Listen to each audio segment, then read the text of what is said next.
Bonjour à tous, alors aujourd'hui je me suis servi un café un petit peu plus petit que d'habitude parce que je dois tracer. Je dois tracer parce que j'ai pas fini mes cubes d'hier, j'étais un peu à la bourre, il m'en reste quelques-uns à monter et il faut encore que j'en fasse une petite brochette aujourd'hui. Parce qu'en ce moment, là dimanche, je suis au JFJ avec mon équipe et on est en train de vous faire des démos, j'ai préenregistré quelques vidéos à l'avance pour qu'il n'y ait pas d'interruption sur la chaîne. Du coup là, je suis encore dans les derniers préparatifs, j'ai encore 2 jours, aujourd'hui et demain, pour me préparer et ensuite je démarre pour aller rejoindre Lux. Hem et j'aimerais bien que demain ce soit, une journée assez relax pour pas arriver sur les rotules, ce serait pas mal. Aujourd'hui, on va revenir un peu dans Nexus Keeper comme en ce moment je suis au JFJ, autant parler de ce que je suis en train de ce que mon moi du futur est en train de vous présenter.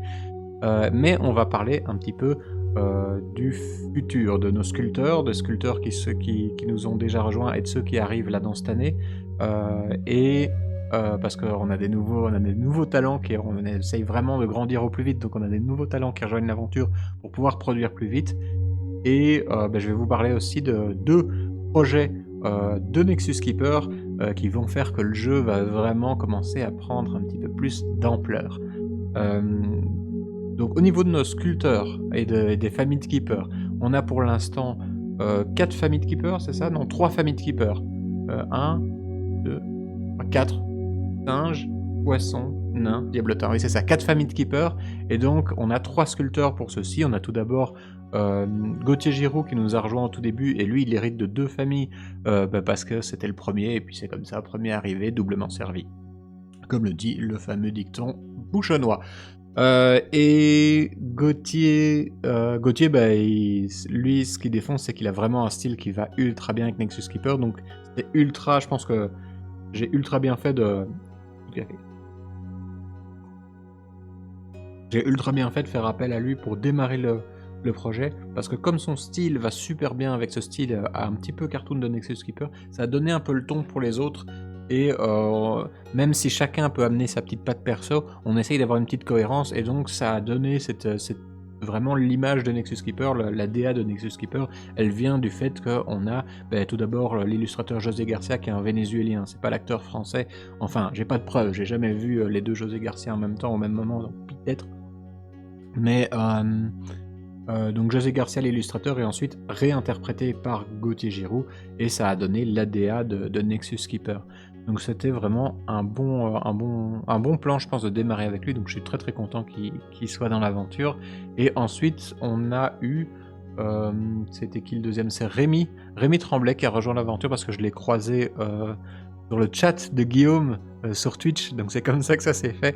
En fait, parfois, quand il bosse, il est en même temps sur le chat de la chaîne Guillaume, de la chaîne Twitch de Guillaume, donc apprendre la peinture sur figurine. Et je vois le nom, je fais, attends, c'est le Rémi Tremblay. Et ensuite, petit MP, et moi je pensais vraiment que j'allais le contacter plus tard, parce que pour moi, il fait vraiment partie du top, limite du top 1 des sculpteurs français. À voir avec Patrick Masson parce que j'ai pas encore bossé avec lui, donc j'aimerais bien voir avec Patrick Masson parce que Patrick Masson est aussi à mon avis, ils doivent se tirer un petit peu la bourre au niveau du podium. Enfin après tout ça c'est vachement subjectif, moi je sais que voilà la sculpture de Rémi je surkiffe, donc je vais peut-être pas être, méga objectif pour ça.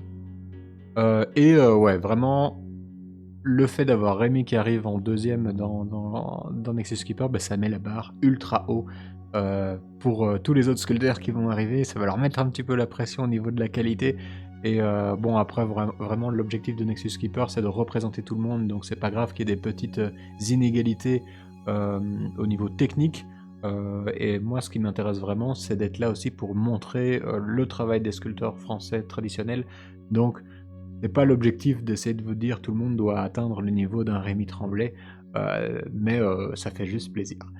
Et finalement, on a un autre petit monsieur de la sculpture qui nous a rejoint, c'est Stéphane Simon. Et là, Stéphane Simon, pour donc qui fait les singes du chaos et qui a déjà fait la figurine de Poc et qui a fait une deuxième figurine qui est en cours de production. Et Stéphane Simon, là, c'est vachement intéressant parce que en fait, il est complètement en dehors de sa zone de confort. Stéphane Simon, il a un style à lui qui est avec des gros barbares bien musclés, des sujets assez matures, avec vraiment parfois des trucs assez flippants. Hem, donc lui demander de faire un singe cartoon, c'était un petit peu, le pari était un petit peu osé et forcément, on a un peu plus de travail de recherche avec Stéphane, ça vient un peu moins naturellement, mais je trouve que c'est d'autant plus intéressant parce que d'avoir ce croisement entre le style de Stéphane, parce que quand vous regardez POC, on voit quand même, ça transparaît son style, il transparaît à travers la figurine et c'est celui qui a le plus divergé de, de l'illustration de base aussi, parce que vraiment, heu, au début, voilà, on a dû faire pas mal de modifications parce qu'on n'arrivait pas à vraiment coller à l'illu avec le style de Stéphane et on est arrivé à vraiment cette espèce de mélange un peu étrange entre le style Stéphane Simon et Nexus Keeper et je pense vraiment que ça va encore s'améliorer au fur et à mesure, des figurines parce que sur la deuxième, il a déjà réussi à avoir un traitement de la fourrure. En plus, la fourrure, faire de la fourrure en style cartoon, qui est donc un peu synthétisé, c'est ultra complexe, donc je lui ai vraiment pas facilité la tâche. Mais déjà sur le deuxième, on commence à avoir un truc qui déchire et qui est vraiment très intéressant. Donc je pense que vraiment au fur et à mesure des figurines avec Stéphane, on va atteindre quelque chose de vraiment ouf. Donc voilà, un peu en dehors de sa zone de confort, mais je pense que le potentiel est dingue avec lui. Et maintenant, pour 2026, on a alors, déjà un nouveau sculpteur qui nous rejoint. C'est quelqu'un qui vient du plat pays, c'est Denis Gonella, je pense. Gonella, hein, oui, c'est ça. Denis Gonella, donc un sculpteur belge qui rejoint l'aventure. Et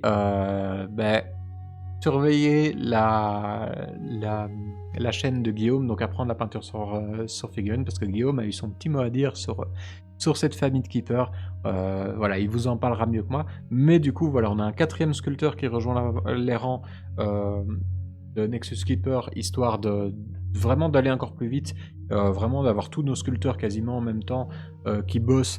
Ça fait qu'on va, sur cette première année, on a réussi à balancer 8 keepers et d'essayer de faire encore mieux sur la deuxième, ce serait vraiment ouf, histoire de vraiment avoir une base de figurines assez conséquente. Que vous puissiez vous faire des belles collections. Et en plus, c'est un nouvel illustrateur un autre illustrateur, je vous en parlerai, je pense que je vous ferai un petit tour des artistes, une prochaine fois, des illustrateurs, parce on a 2 nouveaux illustrateurs aussi, des Italiens, qui défoncent et là, j'ai pas envie de juste en parler, j'ai envie de vous montrer les illus, donc ça, il faudra peut-être que je fasse quand même une petite vidéo un peu plus montée pour ça. Et j'aimerais bien travailler avec Patrick Masson. Je suis en contact avec lui, mais c'est pas encore fait parce que il faut qu'on voit s'il est disponible en fait à ce moment-là. Ce qui est pas sûr parce qu'ils sont en train de lancer avec Valentin Zach et Stéphane Camosetto, ils sont en train de lancer à 3 un atelier de sculpture et forcément ça va leur prendre du temps. Ça a l'air ultra cool d'ailleurs si vous les suivez sur les réseaux, je vous conseille d'aller voir ça. Je sais plus le nom de l'atelier, mais je pense que si vous, de toute façon, vous allez voir Patrick Masson, Stéphane Camosetto ou Valentin Zach, vous allez tomber sur leur projet commun. Je trouve ça ultra cool de mettre un petit peu plus la sculpture en avant, parce qu'on voit tout le temps des ateliers de peintres et tout, mais moi, les peintres, ouais, c'est cool, des bons peintres, mais il y en a beaucoup des bons peintres. Des bons sculpteurs, il n'y en a pas beaucoup, et je trouve que c'est vraiment pas assez mis en valeur sur les réseaux, donc je trouve que c'est une super initiative. Et du coup, voilà, j'aimerais bien travailler avec Patrick Masson. Est-ce que... Oh, j'ai des douleurs à l'épaule de ouf à force de monter des cubes. C'est vous dire un peu le rythme ici. Ah, ça fait du bien ça. Et du coup, j'aimerais bien travailler avec lui, mais bon, il faut voir s'il est disponible. Mais en tout cas, on est déjà en train de préparer les designs des personnages.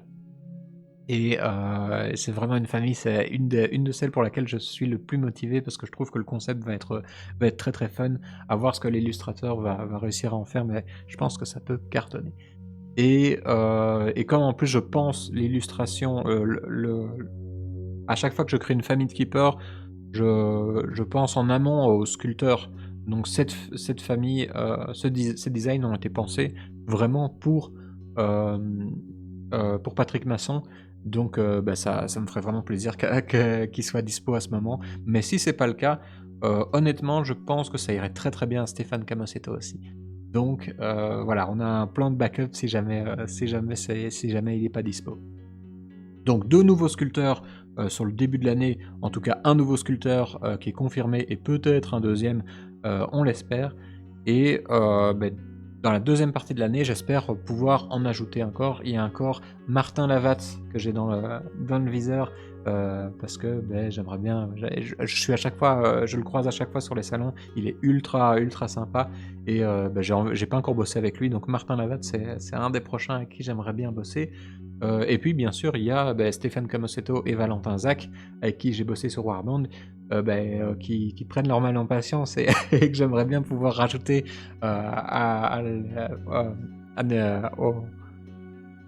je perds mes mots, à l'arsenal de sculpteurs de Nexus Keeper. Voilà, pour l'instant, bon, Valentin Zach, il est en train de sculpter des figurines pour Claude Arbor, donc c'est pas très grave, il a du taf avec moi. Mais Stéphane Camosetto, ça fait très très longtemps, là, que ça commence à faire longtemps que j'ai plus fait quelque chose avec lui, et c'est quelqu'un avec qui je kiffe bosser parce que c'est un technicien de malade. Donc ça arrive, j'espère pouvoir mettre ça en place. Si j'arrive à rajouter ces trois-là dans l'année, ce serait ouf, ou alors ce sera pour début 2027. Voilà, je fais au plus vite, ça dépend du budget en fait, donc ça va dépendre de l'Universe et Octogone. Si on fait un carton, alors je peux rajouter peut-être 3 sculpteurs d'un coup, et là c'est parti, on a toute une bande de dingues. Il restera bien sûr Lux, mais comme je vous en ai parlé, avec Lux on est sur d'autres projets, mais à un moment on fera bien une petite famille de keepers avec lui aussi, c'est clair. Si jamais vous connaissez une sculptrice, un sculpteur féminin, ça m'intéresse beaucoup parce que je n'en connais pas, en tout cas en France, je ne connais pas de sculptrice française qui soit vraiment au niveau de tous nos sculpteurs, et en fait même de base, même plus amateur, j'en connais pas. Et ça m'intéresse parce que j'aimerais beaucoup faire une famille de keepers qui soit vraiment entièrement fait par une équipe féminine. En fait, Nexus Keeper pour l'instant est très masculin parce que moi j'ai beaucoup de facilité à imaginer des persos masculins. On a une petite série de personnages féminins qui arrivent là pour 2026. On en a 3 qui sont prévus, mais voilà, j'ai plus de mal avec ce genre de design. Instinctivement, j'ai un esprit très masculin qui va aller sur des personnages plus masculins. Et donc j'aimerais bien avoir vraiment une équipe entièrement féminine qui soit à la direction artistique, au design, donc à l'illustration et à la sculpture. Je trouverais ça ultra chouette pour faire vraiment une famille de skippers un peu girl power des Amazones ou quelque chose, je sais pas encore quoi. Donc si jamais vous avez des idées, n'hésitez pas en commentaire. Et j'arrive déjà au bout du petit café, c'est parfait parce qu'il faut que je me lance, mais avant ça, je vous parle vite fait de 2 projets qui vont arriver en plus internes à Nexus Keeper au niveau du jeu. Parce que la sculpture c'est bien beau d'enchaîner des keepers, de faire de plus en plus de keepers, mais j'ai pas envie qu'on se lasse non plus à faire toujours ce même petit jeu qui est un super jeu pour entrer dans le hobby et pour jouer avec ses enfants et tout. Mais voilà, si on enchaîne ça pendant 4 ans, on va peut-être se lasser un petit peu. Donc ce qui est déjà prévu pour cette année-là, c'est en fait une variante de Nexus Keeper qui va vous permettre de jouer avec le même matériel, enfin presque on rajoute des petits jetons en plus quand le jeu arrivera. Ça devrait arriver, j'espère, milieu de l'année. Et ça vous permettra donc toujours avec les cubes, toujours avec vos figurines, donc il ne faudra pas racheter un plateau ou d'autres trucs, ce sera toujours avec le même matériel.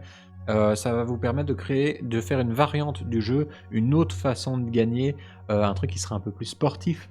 Donc on sera un peu plus dans... Et ce sera un jeu qui se jouera à 2, 4 ou 6. Et c'est un jeu qui va être un tout petit peu plus long.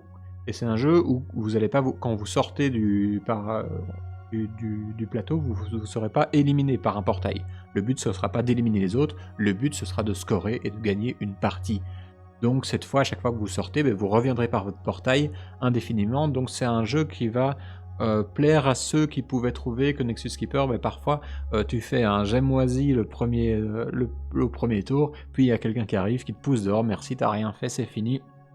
C'est volontaire dans Nexus Keeper parce qu'on voulait vraiment que ça puisse aller très très vite, donc forcément de temps en temps quand ça tombe sur nous, c'est trop rapide.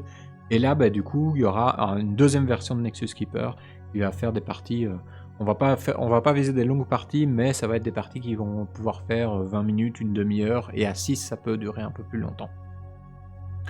Donc ça, on a un tout petit peu de sculpture à faire avec, sans doute avec Nico, donc du studio Imjar. Donc là, ce sera fait en 3D parce que c'est des jetons, donc il y a pas besoin de faire des nouvelles figurines.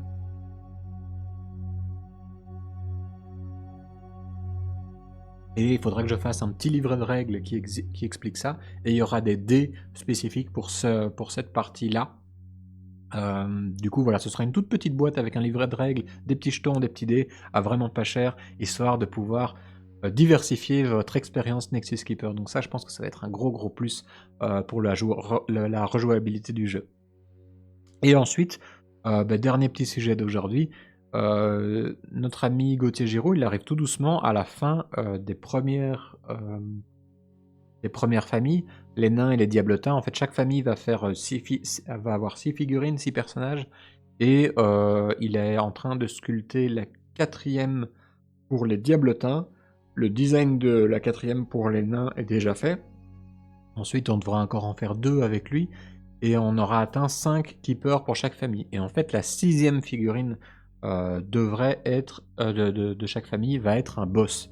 Un boss qui va arriver avec un mini-jeu, en fait, qui va vous permettre de faire du 1 versus plusieurs.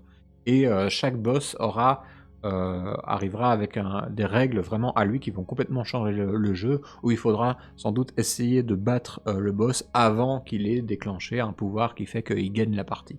Je sais pas encore comment ça va se mettre en place, mais à nouveau, voilà, mon objectif, je crois pas qu'on va y arriver pour 2026, mais début 2027, ce serait cool de pouvoir arriver avec les boss. Et je sais pas encore si c'est possible au niveau matériel, mais j'aimerais bien que les boss, ce soit dans des cubes 2 fois plus grands, donc avec 4 cases sur chaque face, et avec une figurine plus grosse. Je sais pas si elle sera vraiment 2 fois plus grosse, mais avec une plus grosse figurine, et voilà, ça va arriver, donc il va arriver avec un gros plateau, et il faudra essayer de venir le battre.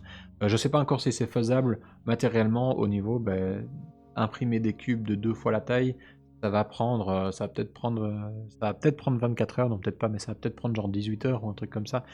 Donc à voir si c'est réaliste à gérer ça au niveau matos, et au niveau budget, parce qu'il faut que je calcule combien cet objet va finir. Si on arrive à un truc genre dans les 40 euros, à mon avis, c'est possible. Si on arrive à 60 euros, ça va être beaucoup trop, à mon avis. Après, si c'est une figurine comme as, peut-être. Je sais pas encore, mais voilà, c'est juste pour vous dire ce qui est un peu dans les cartons à venir. Ce qui est encore en cours de réflexion aussi, parce que l'idée, c'est pas juste de vous faire de la news comme je pouvais faire avant, mais c'est vraiment de vous parler de ce qu'on va amener. Donc voilà, une petite variante de Nexus Keeper pour diversifier un petit peu le gameplay, et les boss qui sont prévus pour 2027, c'est ce qui va arriver prochainement, et toujours plus de sculpteurs pour continuer à nous faire rêver avec des figurines de ouf. Voilà, on se retrouve mardi avec encore une vidéo que je vais enregistrer de moi demain, donc ce sera encore un petit peu en décalé par rapport aux commentaires, donc désolé s'il n'y a pas des réactions ultra rapides par rapport à ça. Je sais pas de quoi on va parler, peut-être justement de ce que Cyril me mettait en commentaire de la vidéo précédente, c'est-à-dire que j'engage beaucoup trop de projets par rapport à ce que je peux accomplir moi tout seul. Donc ce sera peut-être une occasion de parler de un de mes défauts, qui est de ne pas savoir recruter et engager des gens pour faire grandir l'équipe. Beaucoup de mal avec ça. Enfin, on va en parler la prochaine fois. Là, je vais me mettre au taf. À très bientôt. Ciao, ciao!